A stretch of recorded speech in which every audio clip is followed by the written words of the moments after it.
Since I'm going to be putting out another video on specific Celtic deities, and I'm actually writing a paper on it as well, I thought it would be useful to have a little discussion here about the background of these belief systems that the ancient Celts and most ancient peoples had. In a modern context, I think most people have a very negative view of polytheism, thinking it a simple-minded view. That is absolutely wrong.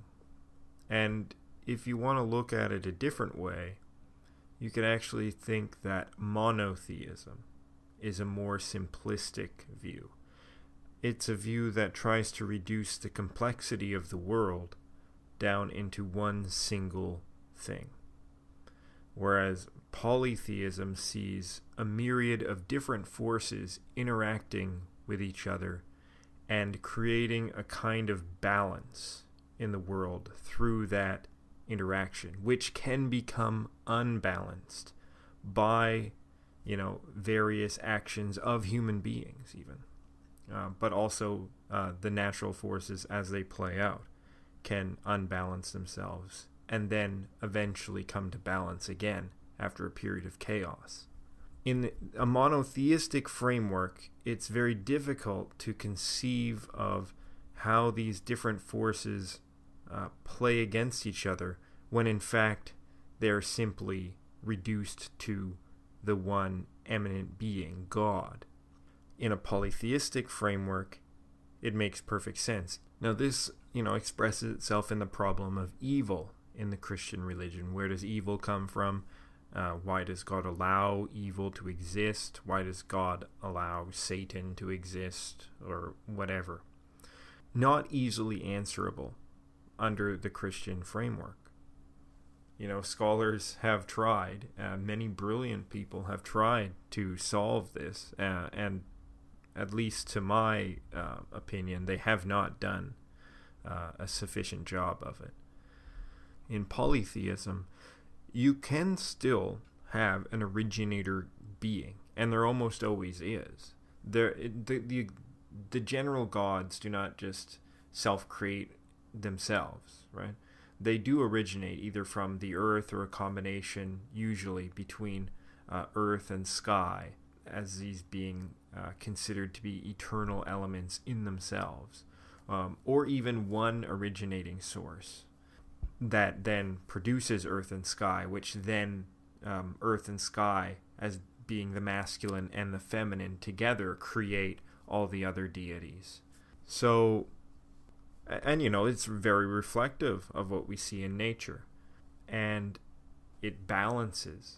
There's masculine forces, there's feminine forces, there's forces of chaos, there's forces of order, and it's just not as easily understood within a monotheistic framework how all of these different forces are playing against each other all the time, and yet are being all directed, all controlled by one entity with one intention. It doesn't take one sole deity to create unity and to create harmony in the world. If you look at a forest, its ecosystem is comprised of thousands and thousands of different life forms, all competing against each other in a brutal struggle. And yet, through that struggle, all things fighting for life, arises a symphony. This is what our world is. And certainly that is the impression that comes across in the ancient beliefs, whether it's Celtic or Roman, or even in modern times in Shintoism. Shintoism is actually one of the best things, in my opinion, one of the best systems that you can look to if you want to know a general idea about how people thought in Europe about religious matters in a pre-Christian context. because the only other major spiritual system to really take hold in Japan was Buddhism, which didn't require exclusivity like Christianity does. The old traditional beliefs, the organic beliefs that arose from the people themselves, not from philosophical concepts, not from intellectual speculation, but from the actual life experiences of generation after generation after generation of people using oral tradition to pass on this knowledge of the world and its spiritual essence. They come to very similar conclusions, very similar world outlooks to people in Europe. And so their concepts about the kami are very similar to Western European pre-Christian traditions, including, the deification of great people who, lived great, important lives, or the recognition that there are spiritual essences about places, like mountains can have a spiritual essence, rivers, even rocks, which also brings you back to something like Stonehenge, right? So all of these things can possess in them spirits, ancestral spirits, which actively seek to protect their ancestors, or their descendants, rather. They can be spirits which represent certain physical features in the environment. They can be spirits which represent emotional states people have, natural forces, supernatural forces. Everything, basically, has a spiritual essence that is itself unique. And of course, we would call these things gods, and I don't think kami really directly translates as gods, but it's essentially the same thing. And that within every person exists this same spiritual energy. Now, from what we are able to reconstruct about the pre-Christian Celtic beliefs, it sounds very similar to even modern day Shinto beliefs, which is that there were ancestral deities associated with tribal groups. There were deities associated with places, such as mountains, rivers, sacred pools, lakes, hot springs especially. There were deities also associated with things like the sky, the earth, thunder.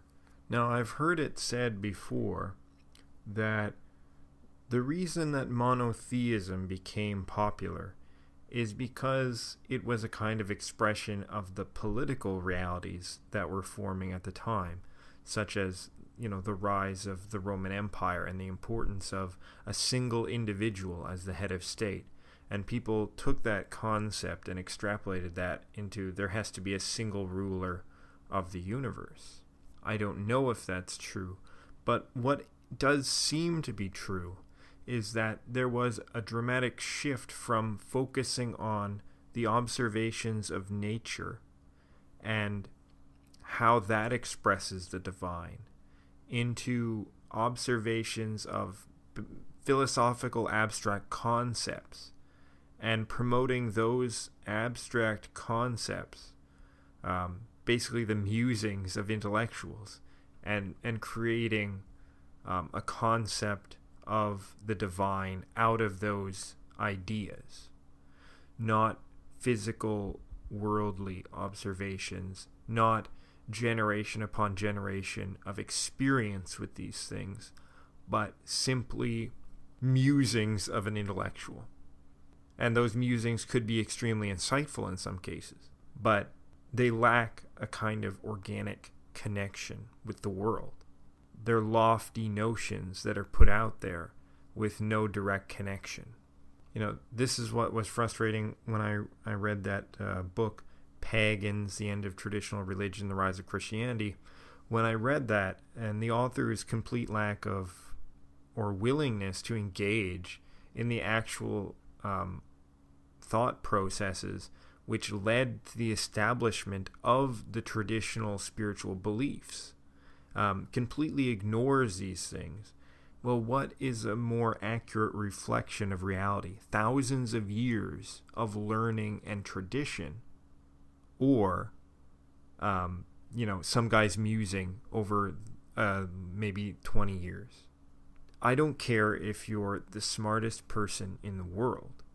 Your intellect does not equal the entire historic experience of an entire population over thousands of years.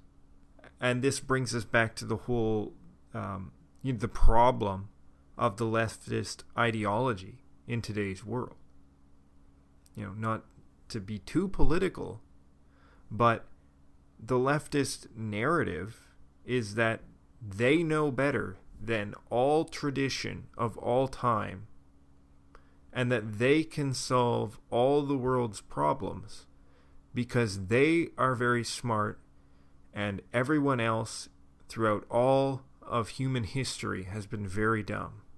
All of our traditions for the entire existence of humanity is wrong, but they can fix it within the span of 5 years if they just gain unlimited power and perhaps massacre the rest of us. The author was extremely critical of the idea that there are no sacred texts laying out exactly what one has to believe if they're, a quote-unquote pagan. But that isn't a defect. And there are prescribed things which you have to comply to. It's just that those things are not needed to be written down because they are passed down through tradition over thousands of years. There is no sacred book which can equal the impact of tradition, because that knowledge is not embedded in paper. It is embedded in the living history of an entire population. Now, unfortunately, when that population is suppressed, or when that population abandons the old ideas, as happened in most of Western Europe for Christianity, and then those ideas are subsequently suppressed over many, many generations, then we lose that knowledge. We have to reconnect to it in a stumbling, failed sort of way, and start to recreate it again. And it takes a lot of time, and it takes a lot of reflection, a lot of study, and also just the building of the structures that can enable us to then build up this tradition as a living experience and pass it on, which unfortunately we've failed to do so far. Now, I've played sort of devil's advocate on this issue before. I've done videos which I subsequently deleted because I think they were taken the wrong way, in that I was sort of pushing back on some of the more unhelpful opinions and criticisms leveled by pagans towards Christians, because I just don't think that sort of animosity is helpful. I think we need to be focusing much more internally on how we actually reconnect with and build upon our traditions. But Christians likewise, and atheists especially, take a very sort of negative attitude towards polytheism, thinking it's somehow stupid or unintellectual.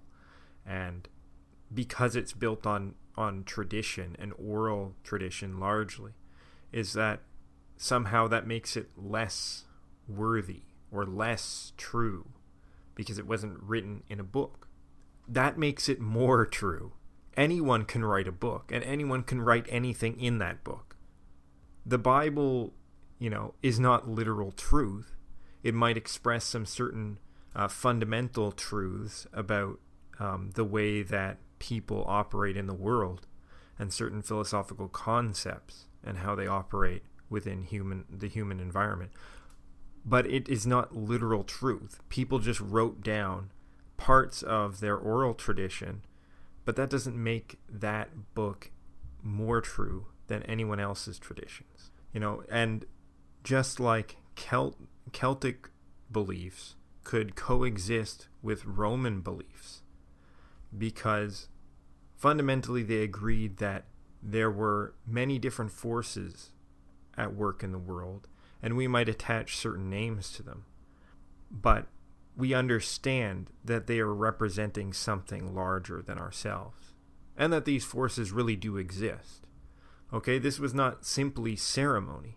Like some people point to Shinto and say, well, it's just about ceremonies. They don't really believe this stuff. Well, you cannot perform those ceremonies if you don't believe in the kami. That's the whole purpose of the ceremonies. And so, yeah, people participating as lay participants in the ceremonies don't necessarily all believe the same things. Some of them might even be atheistic, and they're just doing it out of tradition. But the people who pursue those beliefs and carry them on, the priests and so on, certainly do believe that the kami does exist. And they have certain beliefs about the nature of these beings. And they also have certain beliefs about the afterlife.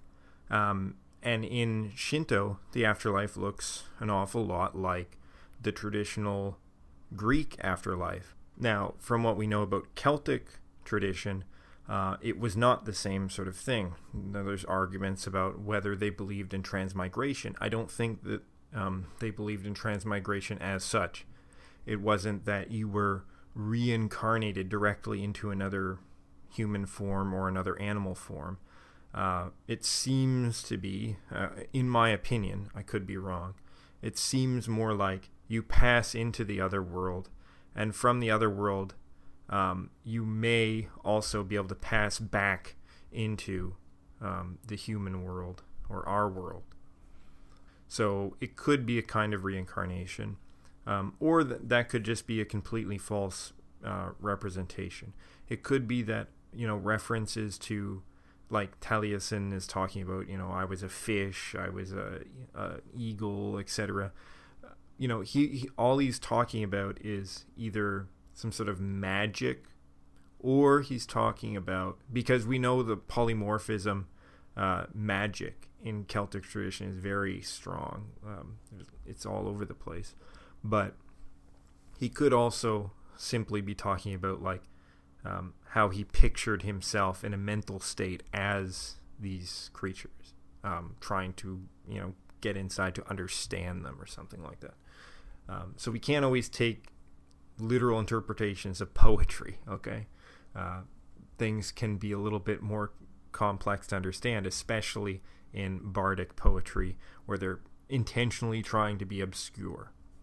A good analogy to understanding polytheism for, people who are monotheistic or come from that kind of framework, is it correct to think that just because, you have parents, or you were born out of, somewhere, that you are automatically controlled or to be associated or to be thought of as being identical to your parents, for instance?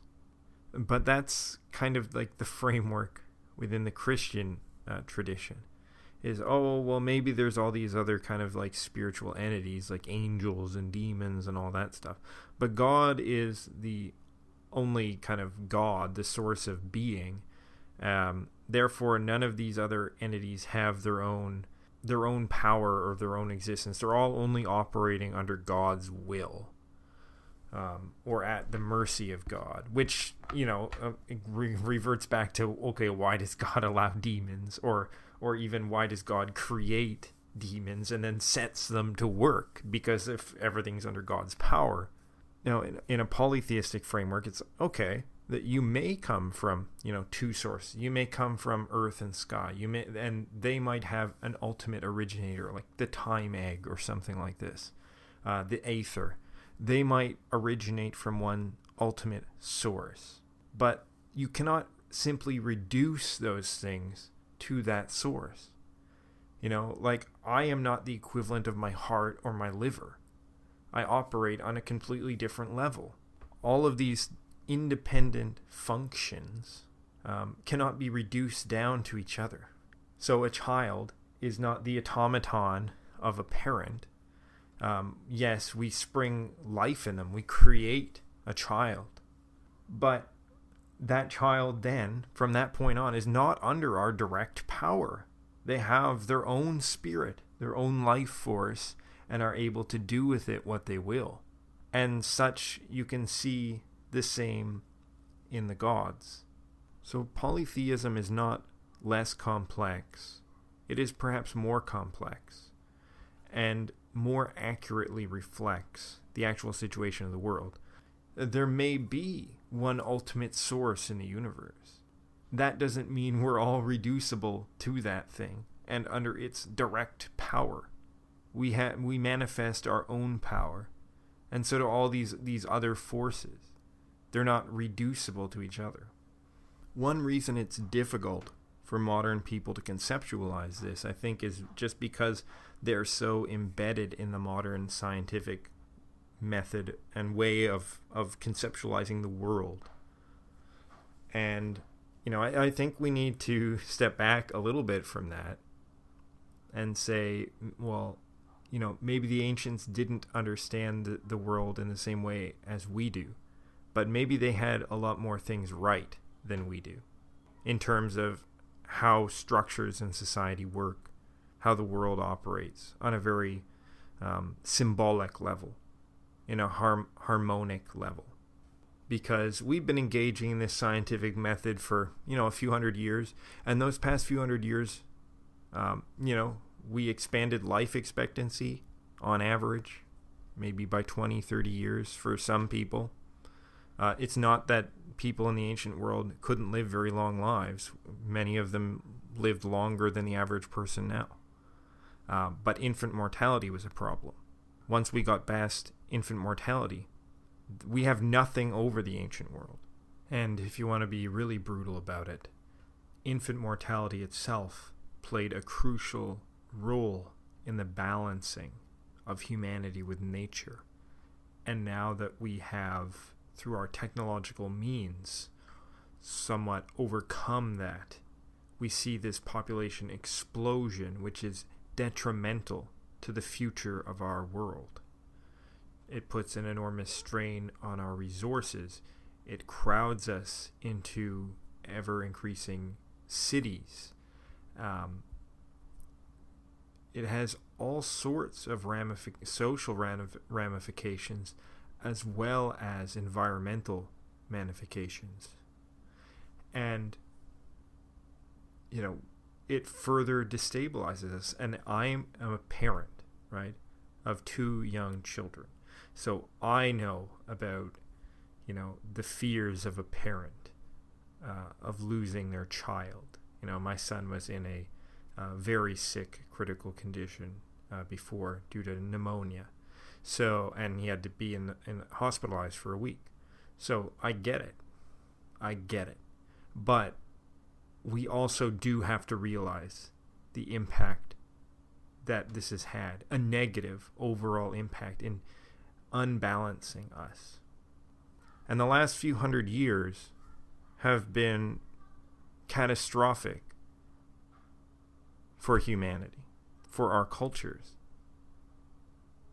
for our continued existence as a species even, where we're getting to the point now where there are huge, well-financed groups of people building computer systems, I forget what they call them now, but hypercomputers, that their ultimate goal is to replace human thought in every sphere of life, to essentially replace life itself with computers, so that these computers will be capable of instantly translating any language, instantly writing creative fiction books, producing movies, doing everything.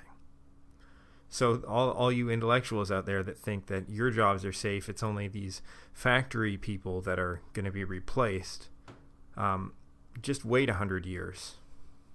We will all be replaced by these things if we do not change the way that we conceptualize the world. And right now, it's being conceptualized in the scientific way of being. It's making humanity itself completely irrelevant to the world, and actively seeking to replace us, or to alter us beyond any recognition of life. And this is possible because of this mode of thinking, which is, been ingrained in all of us from early school year on. Detaches us from the natural world.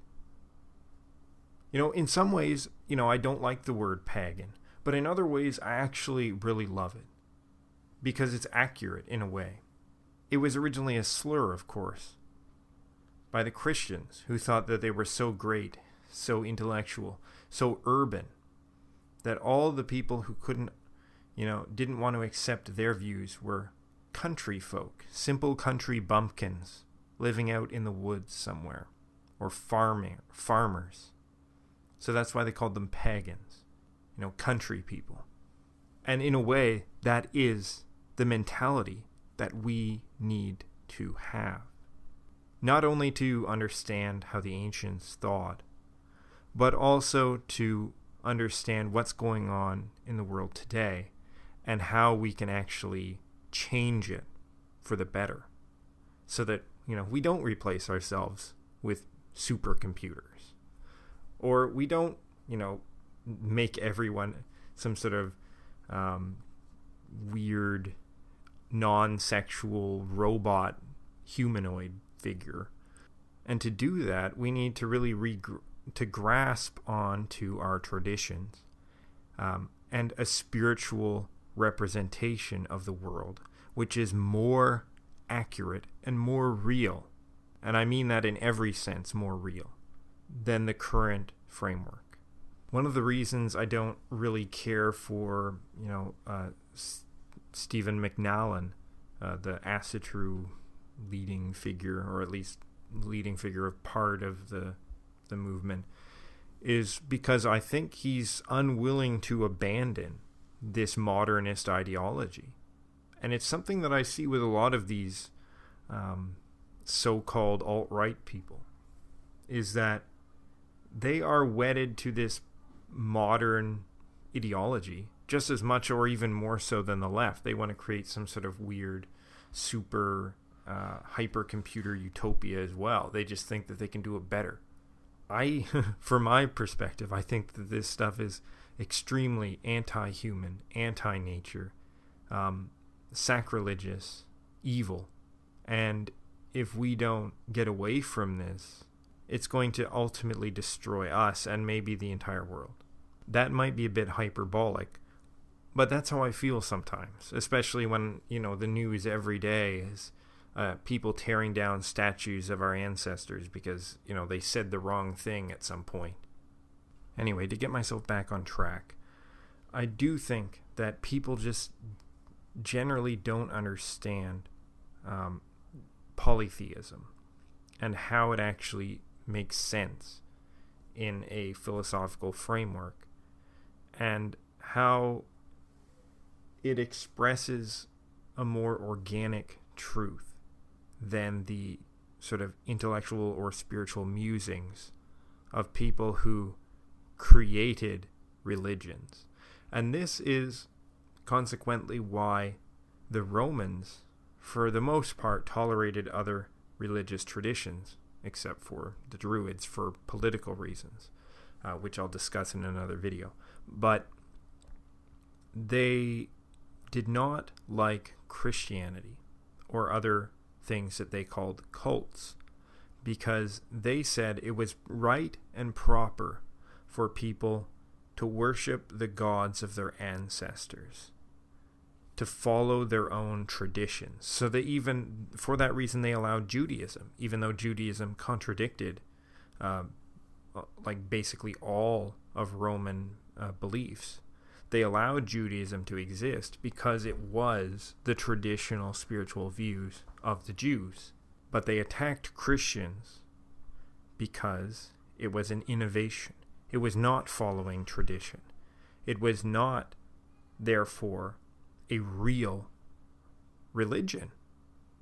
It's Christianity and other inventions which are not the real spiritual tradition, but are intellectual creations by pseudo-philosophers, essentially. And they might say a lot of true things and reflect a lot of truth that we see in the world, because ultimately they are based on wisdom. And, you know, in the Christian context, it's based on several thousand years of Jewish tradition, but it is an invention. And the traditional faiths, what we call paganism now in the West, or what the Japanese call Shintoism, is not built on one or a group of people's intellectual musings. It is built upon thousands and thousands of years of knowledge and practice. Anyway, I hope you liked this video. If you did, please subscribe. And as always, stand tall.